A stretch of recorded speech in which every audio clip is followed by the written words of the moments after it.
ओम शांति। 20 अप्रैल 2022। बाबा के महावाक्य। मीठे बच्चे, जो खुशी खुद को मिली है वह सबको देनी है। तुम्हें सुख शांति बांटने का धंधा करना है। प्रश्न: तुम बच्चों को इस बेहद ड्रामा की हर सीन बहुत ही पसंद है, क्यों? उत्तर: क्योंकि स्वयं क्रिएटर को यह ड्रामा पसंद है। जब क्रिएटर को पसंद है तो बच्चों को भी अवश्य पसंद होगा। तुम किसी बात में भी नाराज नहीं हो सकते।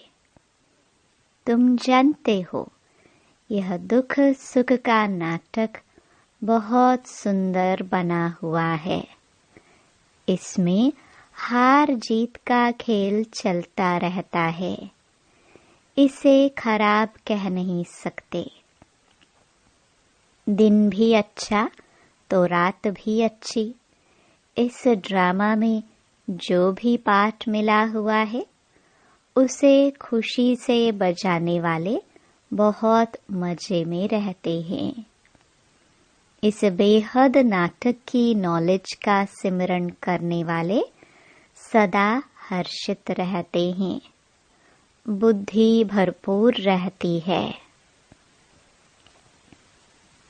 गीत हमारे तीर्थ न्यारे हैं। ओम शांति। वास्तव में स्कूल में कोई गीत नहीं गाए जाते हैं। यह पाठशाला है, फिर भी यहाँ गीत क्यों गाए जाते हैं? सतयुग में तो यह गीत नहीं गाए जाते हैं। अभी हम लोग बैठे हैं संगम पर, इसलिए भक्ति और गीतों आदि को लेकर उसका अर्थ समझाते हैं। मनुष्य तो अर्थ समझते नहीं। हम अभी ना यहाँ हैं ना वहाँ हैं, बीच में बैठे हैं तो इनका थोड़ा आधार लेते हैं। बच्चों को ज्ञान और भक्ति का राज तो समझाया गया है। इस समय तुम ज्ञान सुन रहे हो भविष्य के लिए। भविष्य के लिए पुरुषार्थ कर कोई प्रारब्ध बनावे, ऐसा कोई मनुष्य नहीं है। तुम पुरुषार्थ करते हो भविष्य नई दुनिया के लिए। मनुष्य दान पुण्य आदि करते हैं दूसरे जन्म के लिए। वह है भक्ति, यह है ज्ञान। कोई कहते भी हैं ज्ञान, भक्ति और वैराग्य। सन्यासियों का है हद का वैराग्य, तुम्हारा है बेहद का वैराग्य। वो लोग घर बार से वैराग्य दिलाते हैं, दुनिया से नहीं। वह यह जानते ही नहीं कि तमो प्रधान जड़जड़ीभूत सृष्टि है। इनका विनाश होना है, क्योंकि कल्प की आयु बड़ी लंबी बना दी है। अब बाप बैठ समझाते हैं।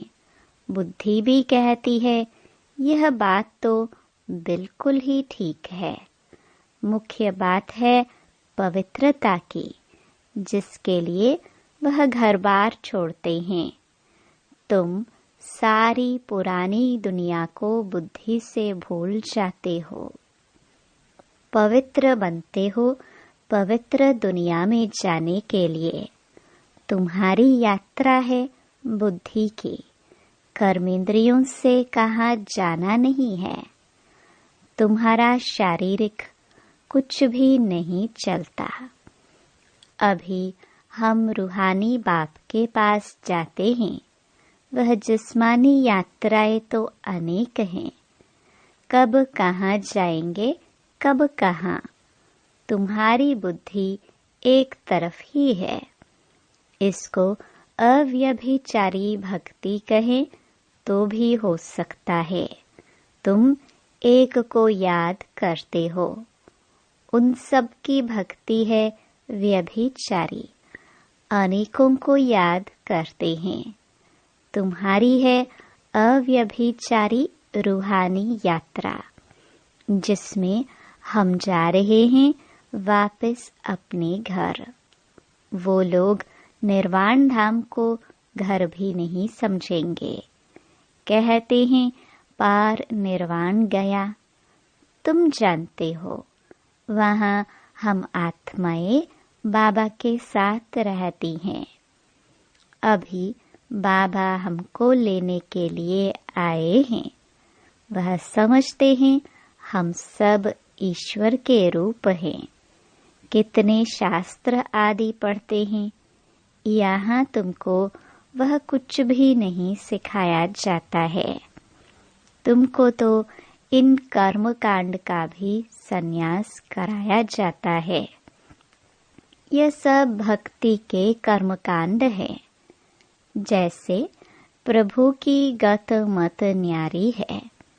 पहले पहले तुमको अलफ सिखाते हैं।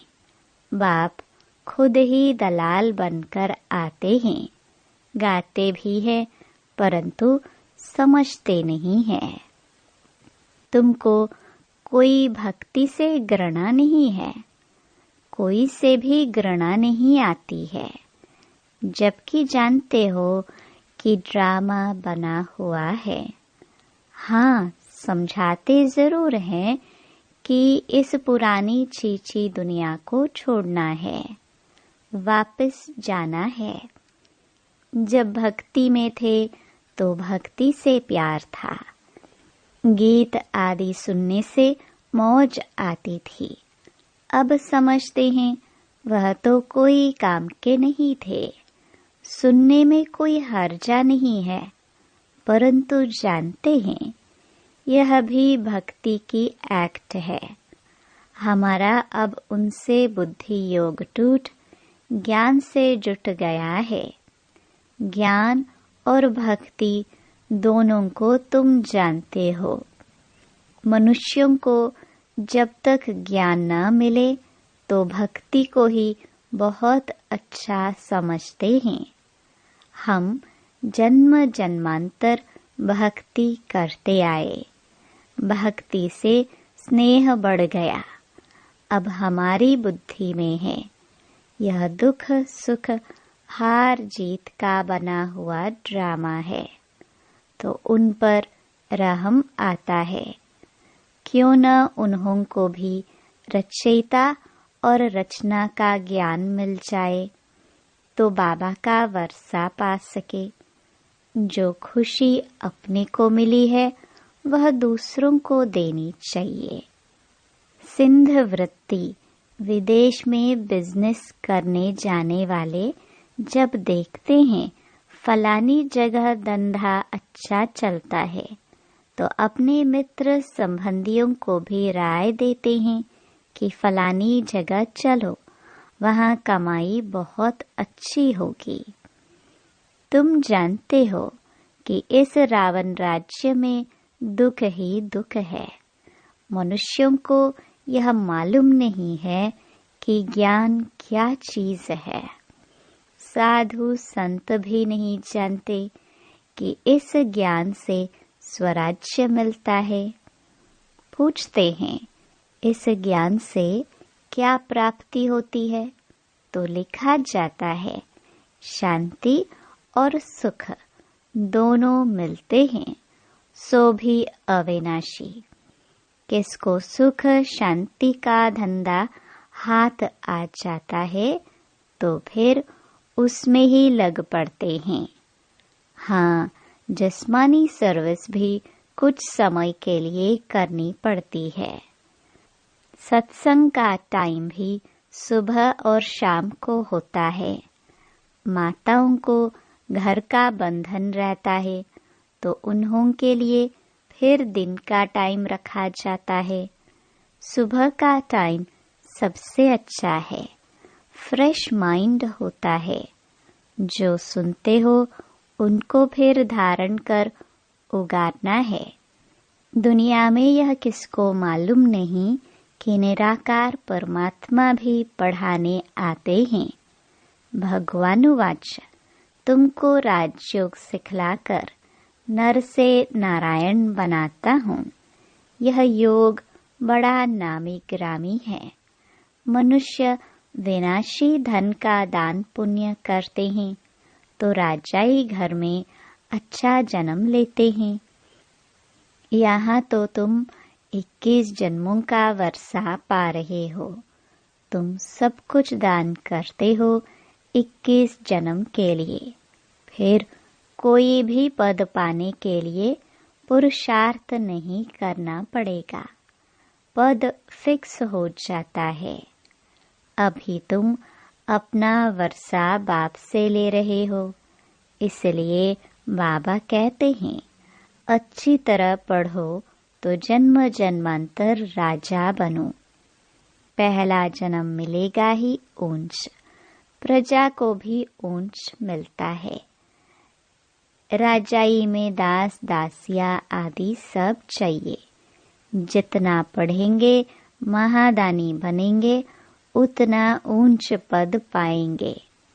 बाबा भी महादानी है, सबको साहूकार बना देते हैं, सुख और शांति का वर्षा देते हैं। पहले पहले सुख में ही आते हैं।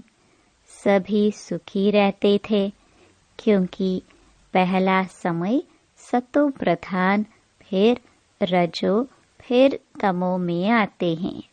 उनका पाठ अपना और हमारा पाठ अपना। जो इस धर्म के हैं उनका ही सैपलिंग लगता है। तुम जब संपूर्ण बन जाएंगे तो झट जान जाएंगे कि यह हमारे धर्म का है व नहीं है। तुम बच्चे सबको समझाते हो कि बाप नई दुनिया रचते हैं तो भारत को ही वर्षा मिला था, फिर गुम हो गया। ड्रामानुसार वर्षा लेना भी है तो गवाना भी है। यह चक्र चलता रहता है। इस समय हमने वर्षा गवाया है, अब फिर से ले रहे हैं। लक्ष्मी नारायण के राज्य का किसको भी पता नहीं है, इसलिए पूछा जाता है कि लक्ष्मी नारायण को यह राज्य कब और कैसे मिला। जैसे उन्होंने कृष्ण को आगे रख लक्ष्मी नारायण को गुम कर दिया है और हम फिर लक्ष्मी नारायण को आगे रख कृष्ण को गुम कर देते हैं। लक्ष्मी नारायण तो है ही सत्युग के, नारायण वाच तो हो न सके। बाप कहते हैं मैं आता ही हूँ संगम पर। लक्ष्मी नारायण ने जरूर आगे जन्म में संगम पर ही राज्य लिया है। लक्ष्मी नारायण ही 84 जन्म भोग अब अंतिम जन्म में है। लक्ष्मी नारायण को भी राज्य देने वाला जरूर कोई होगा ना, तो भगवान ने ही दिया। इस समय तुम बिल्कुल ही बैगर हो, फिर प्रिंस बन जाते हो। प्रिंस का तो जरूर राजा महाराजा के पास जन्म होगा। अभी तक भी कोई अच्छे अच्छे राजाए हैं जिनका प्रजा पर बहुत प्यार रहता है। अभी तुम जानते हो हम राजयोग सीख रहे हैं, जिससे हम राज्य भाग्य पाते हैं। हमको यह निश्चय है क्योंकि यह अनादि ड्रामा है, हार जीत का खेल है। जो होता है वह ठीक। क्या क्रिएटर को ड्रामा पसंद नहीं होगा? जरूर पसंद होगा। तो क्रिएटर के बच्चों को भी पसंद होगा। हम घृणा कोई से नहीं कर सकते। यह तो समझते हैं कि भक्ति का भी ड्रामा में पार्ट है। ड्रामा सारा अच्छा है, बुरा ड्रामा क्यों कहेंगे? ड्रामा का राज बुद्धि में है, जो तुमको समझाते हैं। अभी भक्ति का पाठ पूरा होता है। अब पुरुषार्थ कर बाप से वर्षा लेना है। बाप कहते हैं यह सब आसुरी संप्रदाय हैं, इसमें घृणा की तो बात ही नहीं। ईश्वरीय संप्रदाय और आसुरी संप्रदाय का तो खेल है। वह कोई अपने को दुखी समझते थोड़े ही है। भक्ति करते रहते हैं और समझते हैं एक दिन भगवान आकर भक्ति का फल देगा। घर बैठे कोई न कोई रूप में भगवान आकर मिलेगा। और सन्यासी लोग समझते हैं हम आपे ही चले जाएंगे निर्वाण धाम। अपने पुरुषार्थ से तत्व के साथ योग लगाते हैं और समझते हैं हम लीन हो जाएंगे। दुनिया में अनेक मत हैं, बाबा आकर एक मत बनाते हैं, समझाते हैं यह ड्रामा अनादि बना हुआ है। बहुत ही सुंदर नाटक बना हुआ है। ड्रामा में दुख सुख का पाठ नोंधा हुआ है, जिसे देख बहुत खुशी होती है। यह बेहद का खेल बड़ा फाइन बना हुआ है, सो तो सबको पसंद ही आना चाहिए। दिन भी अच्छा तो रात भी अच्छी, खेल है ना। जानते हैं अब रात पूरी होनी है, हमको दिन में जाकर ऊंच पद पाना है। नाराज क्यों होंगे? ड्रामा में जो पाठ मिला है वह तो बजाना ही है। बहुत अच्छा ड्रामा है, इसको खराब कह नहीं सकते। यह खेल कब बंद होता ही नहीं है। बहुत फर्स्ट क्लास खेल है। इनको जानने से बुद्धि भरपूर हो गई है।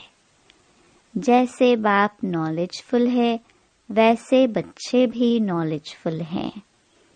कितना समय सुख, कितना समय दुख पाना है, यह भी तुम सब कुछ जान गए हो। तब तो कहते हैं वाह प्रभु तेरी लीला। प्रभु की रचना जरूर अच्छी ही होगी, उसको खराब कौन कहेगा? ड्रामा में जो पाठ मिला हुआ है वो तो बजाना ही है। यह खेल कभी बंद होना ही नहीं है। इनको जानने से मजा ही मजा आता है। भक्ति में सत्युगी राजाई का पता भी नहीं है। सत्युगी राजाई में फिर भक्ति का पता ही नहीं रहता है। भक्ति में भी कितने सुंदर गीत गाते हैं। हे प्रभु तेरी लीला विचित्र है। यह तुम बच्चे ही समझ सकते हो, और कोई इस लीला को जानते ही नहीं। बाबा से हमको कितना वर्षा मिलता है। सारा दिन बुद्धि में ख्याल चलना चाहिए कैसा वंडरफुल खेल है। वंडरफुल इसकी समझानी है। बाबा की लीला कितनी अच्छी है।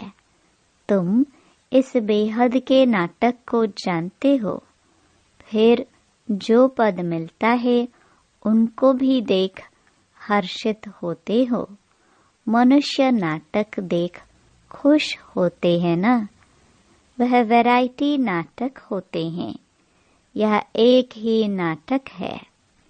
इस नाटक को जानने से हम विश्व के मालिक बन जाते हैं। कितनी वंडरफुल बात है। बाप द्वारा तुमने ही जाना है। इन बातों में रमण करना पड़ता है।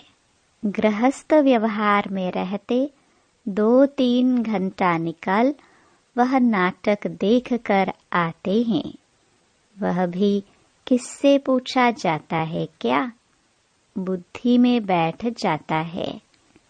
वैसे यह भी बेहद का नाटक है।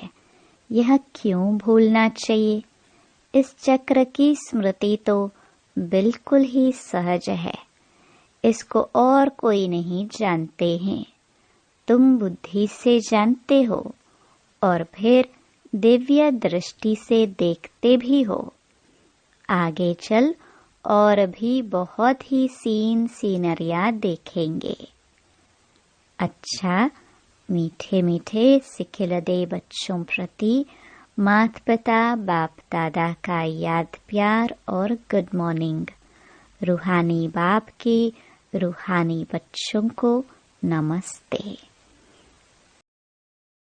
धारणा के लिए मुख्य सार। पहला, बाप समान महादानी बनना है। सबको सुख शांति का वर्षा देना है। ज्ञान को धारण कर फिर उगारना है। दूसरा, बेहद नाटक को देख सदा हर्षित रहना है। प्रभु की लीला और यह ड्रामा कितना विचित्र है, इसका सिमरन कर मजे में रहना है। वरदान, पुरुषार्थ के साथ योग के प्रयोग की विधि द्वारा वृत्तियों को परिवर्तन करने वाले सदा विजयी भव। पुरुषार्थ धर्मी बनाता है, वह भी जरूरी है, लेकिन पुरुषार्थ के साथ साथ योग के प्रयोग से सबकी वृत्तियों को परिवर्तन करो तो सफलता समीप दिखाई देगी। दृढ़ निश्चय और योग के प्रयोग द्वारा किसी की भी बुद्धि को परिवर्तन कर सकते हो। सेवाओं में जब भी कोई हलचल हुई है तो उसमें विजय योग के प्रयोग से ही मिली है। इसलिए पुरुषार्थ से धर्मी बनाओ, लेकिन बीज को प्रत्यक्ष करने के लिए योग का प्रयोग करो, तब विजयी भव का वरदान प्राप्त होगा।